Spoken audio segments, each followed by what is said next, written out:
Hai, Assalamualaikum. Apa kabar Anda semua? Bersama saya lagi Nazar bin Abdullah. Pada perkongsian kali ini saya akan kongsikan kepada Anda semua salah satu jenis pokok bunga ya, yang berduri. Yang berduri, ingat tuh, yang berduri yang apabila kita jadikan sebagai bahan bonsai kita yang mempunyai nilai yang sangat tinggi. Baiklah teman-teman, sekiranya Anda ingin mengetahui apakah jenis ataupun apakah nama pokok bunga berduri tersebut, pastikan Anda terus mengikuti perkongsian saya ini hingga selesai. Oke, jom kita teruskan.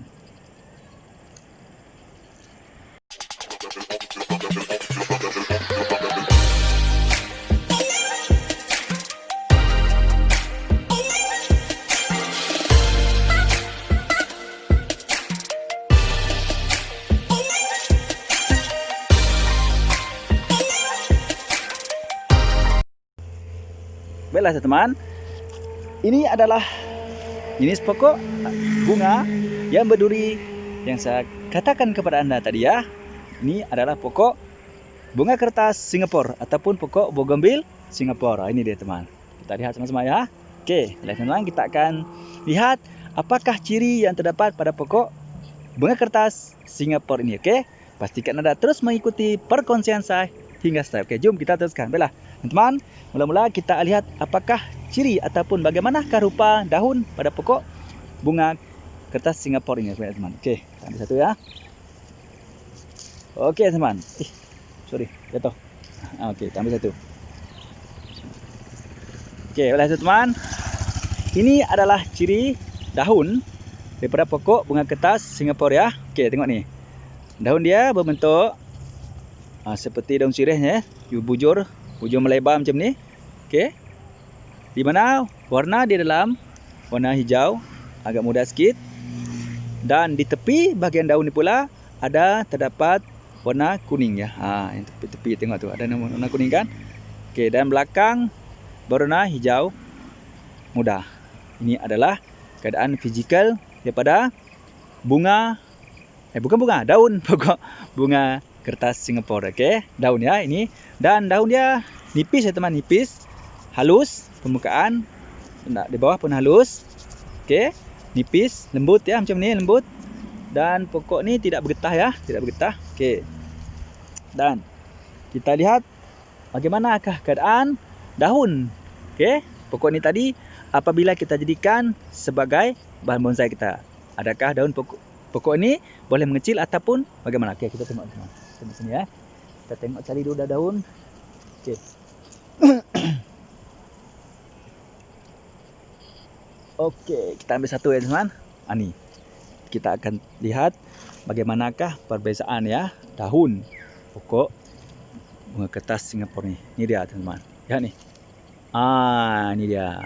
Ini adalah keadaan bagaimana daun pokok bunga kertas Singapura ini apabila kita jadikan sebagai bahan bonsai ya, dia akan mengecil begitu sekali ya, begitu sekali ya teman.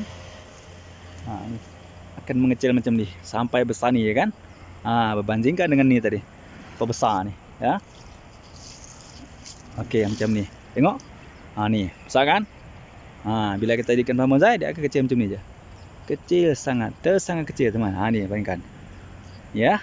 Ini adalah ciri yang pertama, ciri pokok yang sangat sesuai kita jadikan sebagai bahan bonsai kita. Okey, sekarang kita tengok pula ciri yang kedua. Okey, kita melihat ciri ranting ya. Okey, ranting ni. Okey, ranting daripada pokok bunga kertas Singapura ni. Ini ada ranting. Okey, kena hati-hati teman sebab pokok ni berduri ya. Tengok, duri pokok ni panjang tau. Panjang sangat duri macam ni. Ni ada duri. Tengok tu. Tu ada duri dia. Ini adalah duri daripada pokok bunga bil Singapura. Okey. Dan ranting ya teman-teman. Ranting dia banyak ya macam ni, banyak ranting. Tapi kena hati-hati sebab pokok bunga kertas Singapura ni teman-teman mempunyai ranting yang mudah patah ya. Apabila kita ingin membentuk, kita kena berhati-hati ya. Okey. Untuk dahan ya, dahan muda berwarna coklat muda macam ni. Macam ni teman. Ini adalah warna coklat muda ya. Ini adalah warna pada pokok Singapura ya. Okey, bunga berwarna coklat muda. Dan kita tengok pada dahan ni pula macam ni teman. Okey, ini adalah bentuk dahan ya. Ini adalah bentuk dahan ya. warna ke kelabu-kelabu ya, macam ni. Ada lahan dia. Dan berduri ya, tengok banyak duri ni. Duri. Okey, sekarang kita akan tengok bagaimana pula keadaan dia punya batang.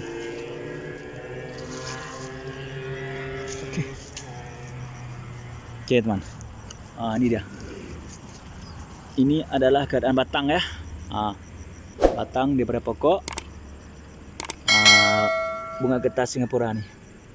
Ni dia. Ni dia teman. Okey, ini adalah keadaan batang ya. Batang sangat tengok sangat unik kan? Sangat unik. Mempunyai keadaan fizikal batang yang sangat tua macam ni. Okey, ni. Teman. Ini adalah merupakan salah satu ciri pokok yang sangat sesuai kita jadikan sebagai bahan bonsai. Ya. Okey. Sekarang kita tengok bunga dia pula. Ni. Ni adalah untuk bunga ya. Bunga ni. Ni beza dia dengan bunga pokok jeliti tadi. Pokok bunga kertas ni teman-teman, dia punya bunga yang besar macam ni ya. Lembut tapi besar ya. Kelopak bunga yang besar macam ni. Ada lagi bunga yang kecil di dalam tu. Itu. Tak? Yang tu. Bunga dia. Ini adalah bunga daripada pokok bunga kertas. Okey teman-teman. Bagaimana cara kita ya? Cara kita untuk menjadikan pokok bunga kertas Singapura ini sebagai salah satu daripada koleksi bahan bonsai kita ya. Kita boleh menanam dengan 3 cara tadi. Sama ada cangkuk menggunakan media tanah. Yang pertama, cangkuk menggunakan media air, cangkuk menggunakan angin ataupun cangkuk embun. Kita boleh lakukan keempat-empat sistem cangkuk itu untuk kita menjadikan pokok bunga kertas Singapura ini sebagai salah satu bahan bonsai kita. Okey.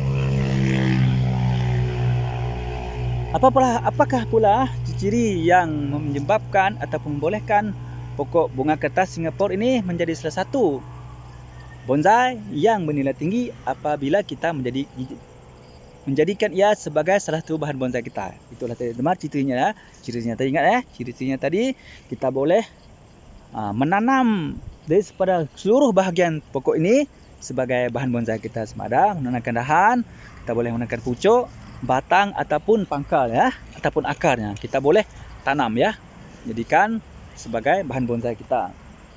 Dan di mana pokok ni Singapura bunga kertas Singapura ni tadi teman mempunyai ciri daun yang boleh mengecil ya, yang terlalu kecil macam tu.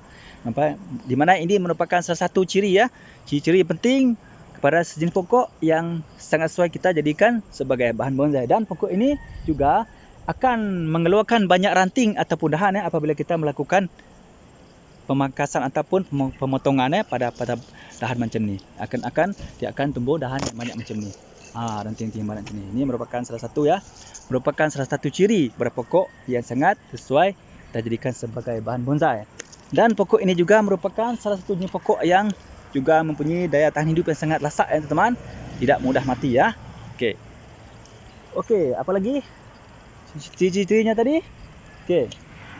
Pokok ini juga kita mudah lentok ya. Kita mudah bentuk badan dia. Pokok ni. Itu tadi. Okey, ingat ya. Ciri tadi ingat.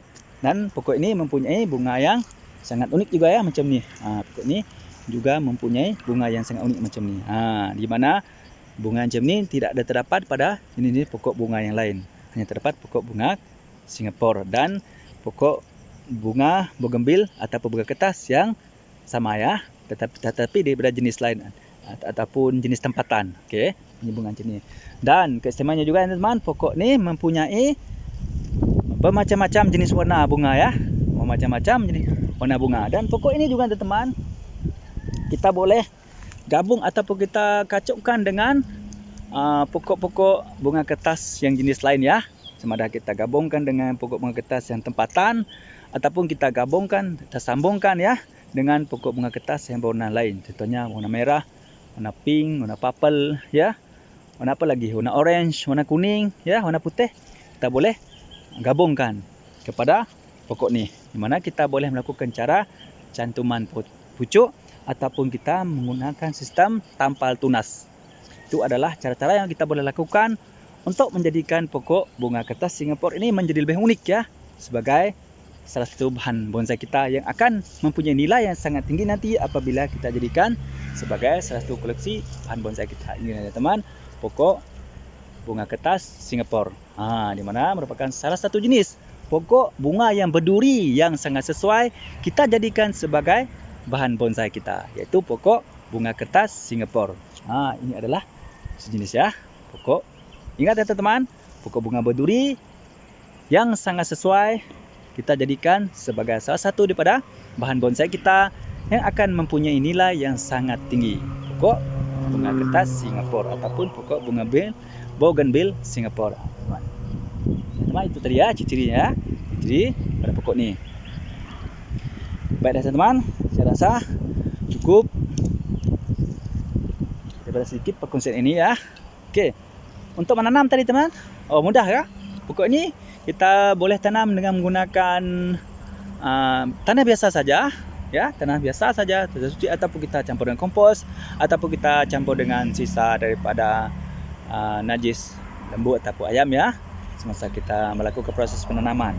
Ya, ini merupakan salah satu ciri yang sangat sesuai pada pokok ini dan mudah untuk kita tanam ya, dijadikan sebagai bahan bonsai kita. Baiklah teman-teman, saya rasa cukup sampai setakat ini dahulu perkongsian daripada saya untuk kali ini, yaitu mengenai pokok bunga kertas Singapura ataupun pokok bougainville Singapura ya. Salah satu jenis pokok bunga yang berduri yang sangat sesuai kita jadikan sebagai bahan untuk kita jadikan bahan bonsai kita, di mana bonsai itu mempunyai keunikan yang tersendiri dan yang mempunyai nilai yang sangat tinggi apabila kita jadikan sebagai bonsai kita. Baiklah teman-teman, saya rasa dengan sedikit perkongsian daripada saya pada kali ini, dan saya mengharapkan dengan sedikit perkongsian ini dapat memberi sedikit sebanyak kepada anda info berkaitan dengan bunga kertas Singapura ini ataupun bougainville Singapura ini ya, terutamanya kepada anda yang masih tidak mengetahui apakah ataupun bagaimanakah ciri ataupun bagaimanakah bentuk pokok bunga kertas Singapura ini ya. Dengan sedikit perkongsian ini saya mengharap ya anda sudah pun mengetahui apakah itu pokok bunga kertas Singapura ataupun bougainville Singapura, dan apakah ciri-ciri yang ada pada pokok itu, dan apakah ataupun bagaimanakah ataupun apakah alasan kenapa pokok ini sangat sesuai dijadikan sebagai bahan bonsai yang unik dan bahan bonsai yang memiliki nilai yang sangat tinggi. Baiklah teman-teman, semoga bermanfaat ya. Seperti biasa, jangan lupa ya, sekiranya anda merasakan perkongsian daripada saya pada kali ini bermanfaat, sila klik tombol subscribe dan tekan tombol loceng supaya anda menjadi orang yang pertama akan mendapat mengikuti perkongsian terbaru pada channel saya ini. Dan ingat ya, bagi anda yang masih belum subscribe, sila subscribe ya, kerana subscribe itu sangat mudah. Sama-sama kita berkongsikan ilmu yang bermanfaat. Mudah-mudahan kita juga akan mendapat manfaatnya. Baiklah teman-teman, cukup sampai setakat ini dulu. Ingat, sekiranya anda persoalan ataupun cadangan, sila tulis di ruang komen ya. Okey, baiklah teman-teman. Terima kasih saya ucapkan kepada anda semua kerana sudi mengikuti perkongsian saya pada kali ini sehingga selesai ya. Minta maaf batuk sikit. Terima kasih ya kerana telah sudi mengikuti perkongsian saya pada kali ini dari mula hingga selesai. Mudah-mudahan bermanfaat. Salam satu hobi, salam bonsai, salam satu Malaysia.